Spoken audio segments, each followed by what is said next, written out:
Okay, students, this is section 4.2 in WebAssign.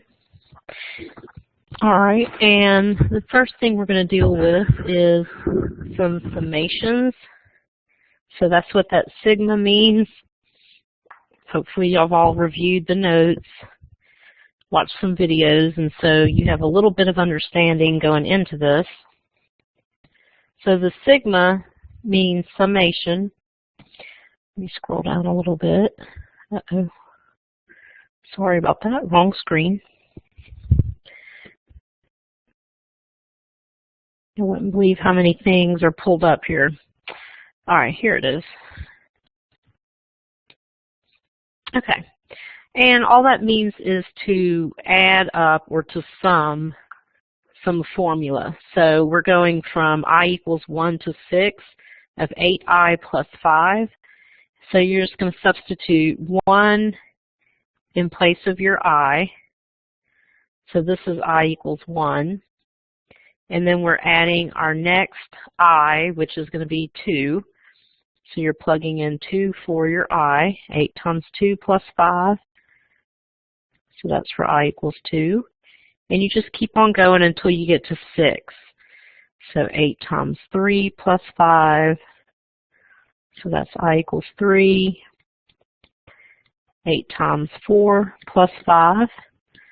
I equals 4. We'll continue down here.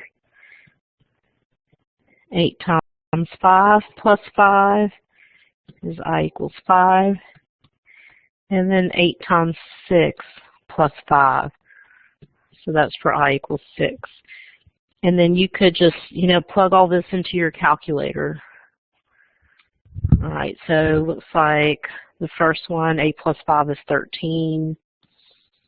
16 plus 5 is 21. 24 plus 5 is 29. 32 plus 5 is 37. Now I'm on I equals 5, so that's going to be 40 plus 5, 45. And then 48 plus 5, 53. So I'm going to add all of that up.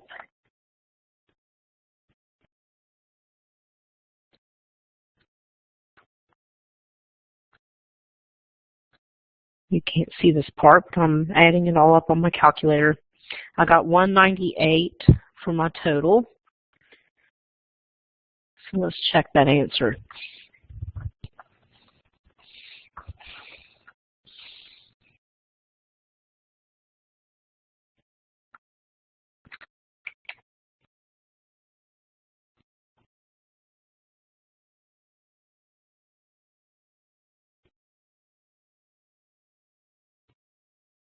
Okay, that's correct.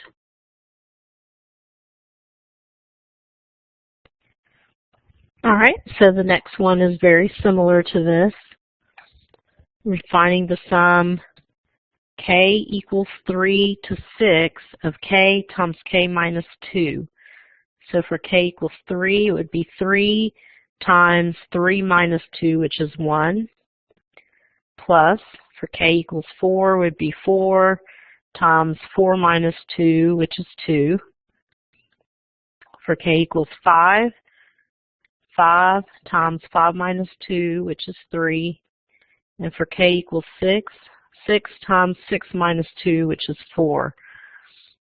So 3 plus 8 plus 15 plus 24.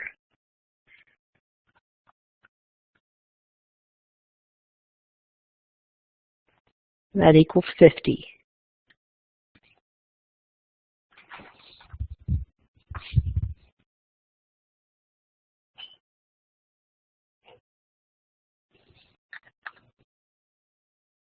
I think I'm going to erase it before I check. It just gets so messy looking.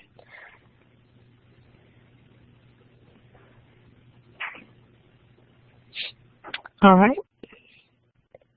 The next one is a little different. It looks like it's giving you the actual sum worked out or partially worked out, and then you're to find the actual summation formula. Use sigma notation to write the sum So if you notice, you have a box up here above the sigma. I'm just going to draw an arrow to it. So that's going to be what, you know, our n would be, or where we're going to end the summation. Okay, so if you're looking up here, notice that my first group is 3 times 1/8 plus 2. My second group is 3 times 2/8 plus 2. So the only thing that changed is the numerator. So we went from 1/8 to 2/8. Then we have dot, dot, dot. And then we have plus 3 times 19 over 8 plus 2. And it stops. So it looks like our numerators go from 1 to 19, which means that our index starts at 1, j equals 1, and then this number up here is going to be 19. That would be your n. All right, and then what are we doing? We're adding, looks like 3 times n over 8, or sorry, not n, j. You have to use the correct variable, ours being a j.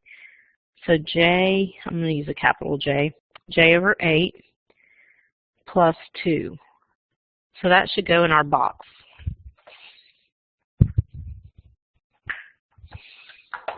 All right, so our upper limit is 19. And then in our box, we should have 3 times j over 8, close parentheses, plus 2.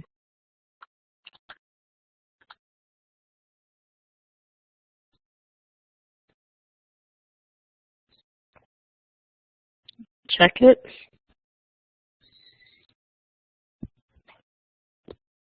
And that's correct. Okay. Now, if you notice, this problem has from I equals 1 to 19. At this point, you're thinking, I really don't want to add 19 terms, and I agree.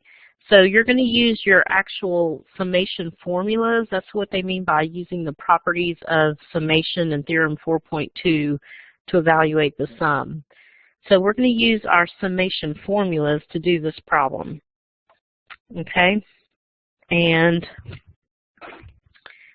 if you recall, we're going to need 2 formulas for this one. We need the summation from I equals 1 to n of I. And that's just going to be n times n plus 1 over 2. And then we are also going to need the summation from I equals 1 to n of a constant. And that's the constant times n. So that's like just adding a number up n times. So c plus c plus c plus c. So if you do that n times, you can just multiply it, you know, by n, c times n.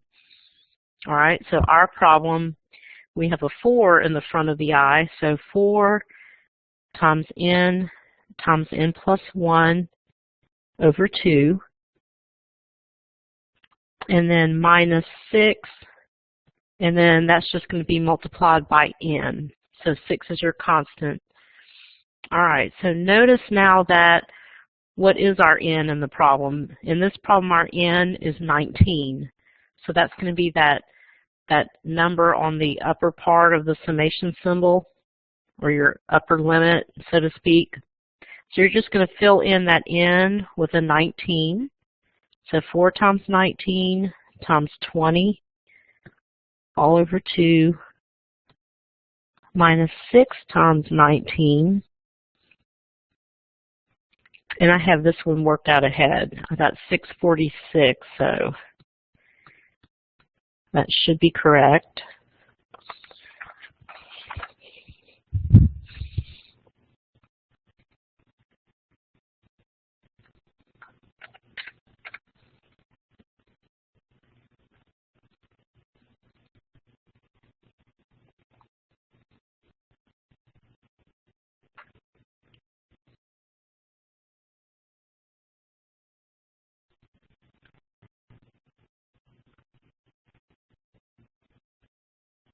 Okay. So the next problem is similar to this. And you can actually click on that summation formula link. I did that earlier though, and when it brought up that page, I closed the page out and then it redid all my homework problems. So I don't know if it will do that to you or not. I don't know. I don't know if I was supposed to use the back arrow or what. But anyway, I ended up getting all new problems, but that's okay. So we have I equals 1 to 17, I cubed minus 2I. All right, so the I cubed formula, I'm just going to directly substitute it right here. That's n squared times n plus 1 squared over 4. And then we have 2I, so minus 2 times n plus 1 over 2. So our n is 17. So we have 17 squared times 18 squared all over 4 minus 2 times 17 times 18 all over 2. Of course, you can cancel those 2's if you want. So this turns out to be 23,103.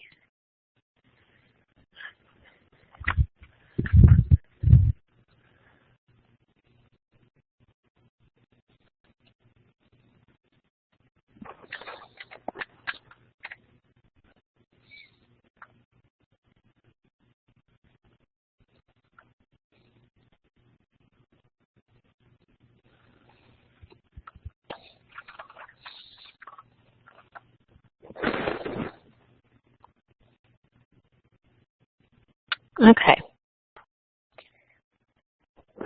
The next problem is we're estimating the area under a curve by using the left and right endpoints and the given number of rectangles to find two approximations of the area of the region between the graph of the function and the x-axis over the given interval. Our function is 2x plus 9, the interval is 0 to 2, and we're to use 4 rectangles.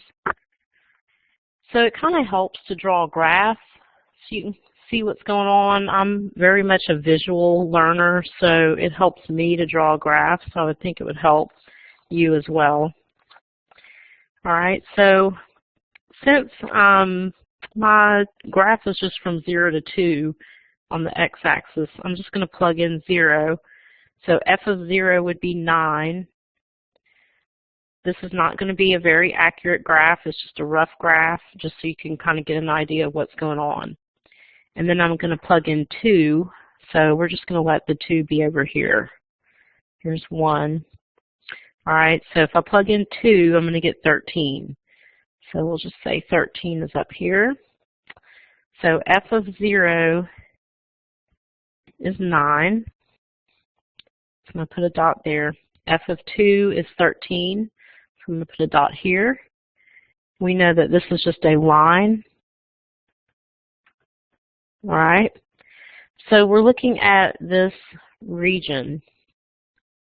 You could even describe it as a trapezoid. You could actually calculate the exact area using the trapezoid formula, but we're not going to do it that way because the directions didn't tell us to, basically. All right, so we're going to pretend like we are dividing this into 4 rectangles. So I'm going to make 4 evenly spaced rectangles. So the first ones we do are going to be the inscribed rectangles. Okay, like that. So notice that it goes to the left endpoint. I'll just go ahead and draw it as a solid line. So each one of these, the height of the rectangle is going to the left endpoint. So these are inscribed rectangles. Now it depends on, if your curve is increasing or decreasing. It'll be the opposite if our curve was decreasing. But these, the left endpoint are going to be inscribed, and so this calculation is going to be less than what the real area is. So that's going to go in our first box over there. All right? Okay, so notice what we need to figure out the width of these rectangles. Okay, the width is your delta x. You can use the formula b minus a over n, and n is the number of rectangles. In our case, that would be 4. Our b is 2. Our a is 0. So 2/4 or 1/2. And that should make sense. You can just look at the graph and tell, you know, if this is at 1 right here, then half of 1 is 1/2. And then right here, you would just add a half to the 1, which is 1.5, or 3/2, 3/2. Okay. All right, so now we're going to use our formula for a rectangle. The area of a rectangle is width times length. So think our width is 1/2 for all of them. So you can just leave that kind of factored out, so to speak. So 1/2 times, and then your first length or height, if you want to call it that, is going to be f of 0. So 1/2 times f of 0 plus, all right, and now we're on our next endpoint, which is right here, and our height's going to be f of 1/2. Our next one is f of 1. And then our fourth and final rectangle would be f of 3/2. Okay, so see, it doesn't go to the end because these are the inscribed rectangles. Okay, it goes to the left endpoint. All right, so you're just going to plug all those x values into 2x plus 9. So f of 0 we already knew was 9, so this is 1/2 times 9 plus f of 1/2. When you plug in 1/2 for x, you're going to get 10. When you plug in 1, you're going to get 11. And when you plug in 3/2, you're going to get 12. Okay, add that all up and multiply by 1/2, and it comes out to be 21. Okay, so that is what we call our inscribed area, or the left endpoint. So I'm going to do the circumscribed over here in blue. And I'm going to use the same graph. So the circumscribed rectangles are going to be going to the right endpoint. So I'm just going to kind of shade it in with blue so you can see what I'm doing.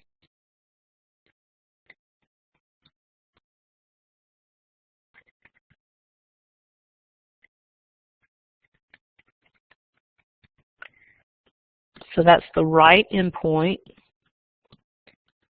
So now that right endpoint is going to become your height.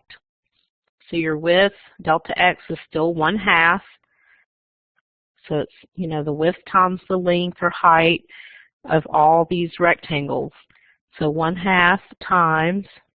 So this time, instead of starting with f of 0, you have to start with the height of the first rectangle, which goes to the right endpoint, which would be f of 1/2. So f of 1/2. The next one would be f of 1. The next one is f of 3/2. And then we go to the very rightmost endpoint, f of 2. Now we've already calculated most of these values, but the only one we're missing is f of 2, which actually we calculated that at the beginning to do the graph. If you remember, f of 2 was 13. So 1/2 times f of 1/2 was 10, f of 1 was 11, f of 3/2 is 12, f of 2 is 13. And when you add all that up and calculate it, you're going to get 23.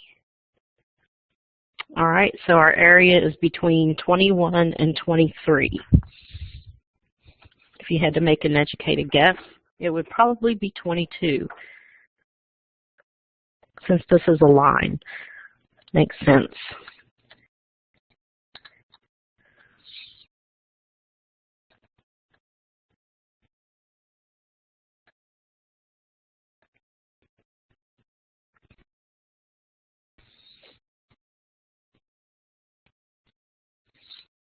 Okay.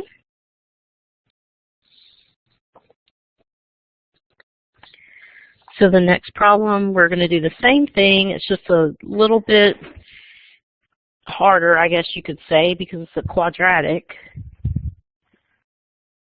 All right, so we know we're looking at part of a parabola. We're going from 3 to 5, and we want 4 rectangles. So let's just plug in f of 3 so we can get just a rough draft, so to speak, or a rough sketch. F of 5 is 44. So looking at this on a graph, just let my 3 be here, my 5 be here. So f of 3 is 14.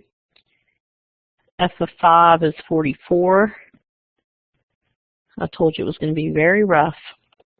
And I'm going to make it curve a little bit since I know it's a parabola. Whoa.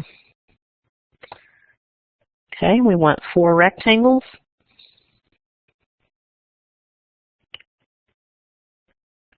All right, so inscribed, we'll do those first.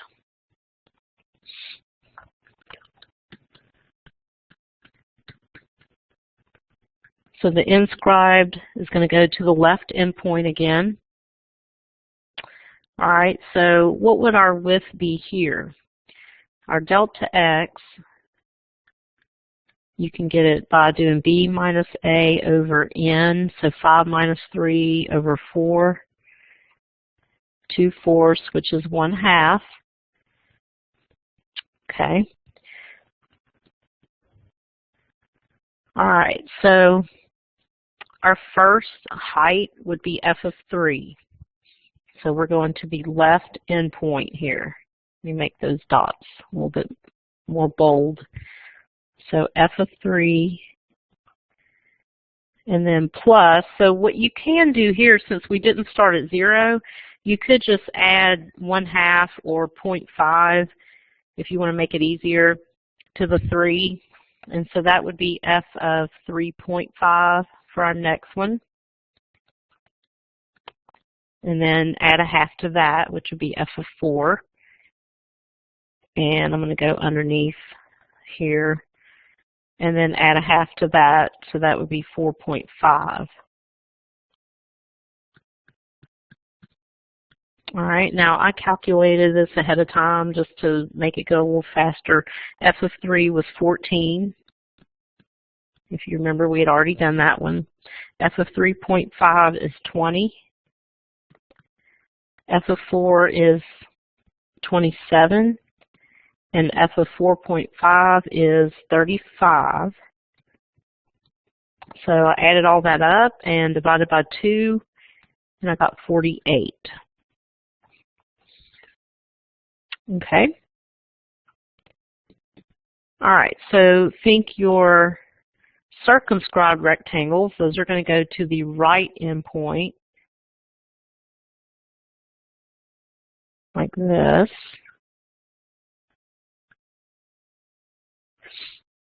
Okay, so our area will be 1/2 times, so instead of starting with f of 3, we start with f of 3.5.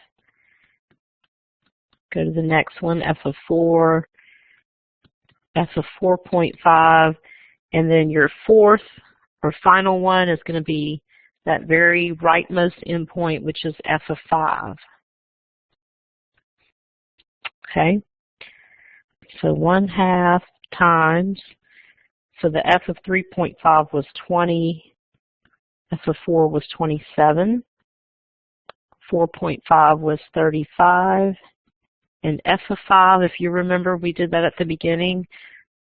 That's 44. And that all ends up being 63. So our area is going to be between 48 and 63, which is a pretty wide range. So obviously there's a better way of doing this, which is what you're going to learn in the next section.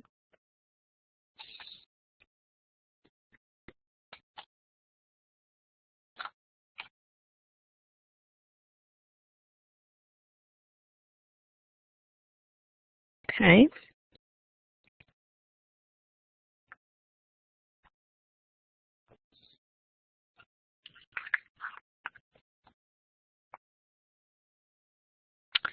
All right, and then the last question says to use the summation formulas to rewrite the expression without the summation notation, and then we're going to use that result to find the sums for n equals 10, 100, 1,000, and 10,000.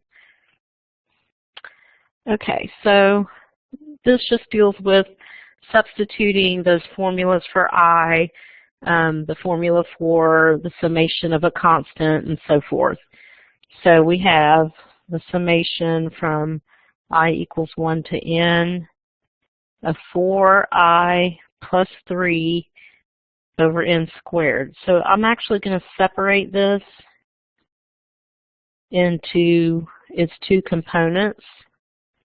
So 4i over n squared and then 3 over n squared. Okay. So I could, take the n squared out to the front and put 1 over n squared. It doesn't matter. You can do it either way. I'm just going to go ahead and substitute, or you could actually take that whole 4. I'll show you what I'm talking about. 4 over n squared, and then do the summation I equals 1 to n of I. Same thing here. You could pull out that 3 over n squared, summation I equals 1 to n, and then just leave 1 being a constant, or you could leave 3 in there and pull out the 1 over n squared. There's, lots of ways you can do this. So we have 4 over n squared, and then I'm directly substituting the formula for the summation of I, which is n times n plus 1 all over 2. Then I have plus 3 over n squared. And then the summation from I equals 1 to n of 1 would just be 1n, or n. So times n. So cleaning this up a little bit, we can cancel one of those n's with one of those n's. We can simplify 4 over 2 to 2, and then cancel that n with one of those n's. So we end up with 2 times n plus 1 over n plus 3 over n. If you distribute your 2, you get 2n plus 2. And then you can go ahead and write this all over n. That way you can combine your like terms. So we have 2n plus 5 over n. You could even write that as 2 plus 5 over n, either way. All right. When you substitute the n equals 10, 100, 1,000, and 10,000, I'm just going to go ahead and type those answers in so you can see what you get. It might be actually easier to write it as 2 plus 5 over n, to actually plug it in the calculator. All right, so I'm going to need my fraction.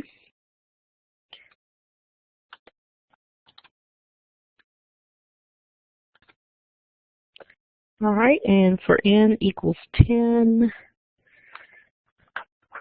let's see.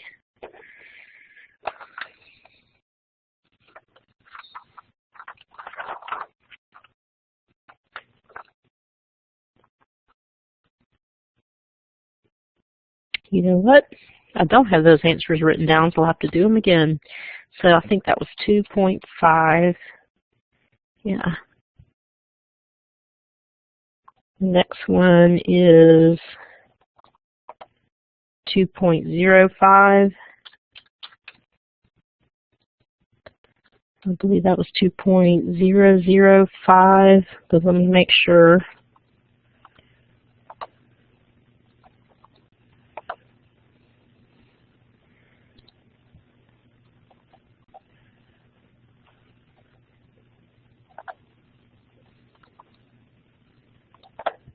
And then 2.0005.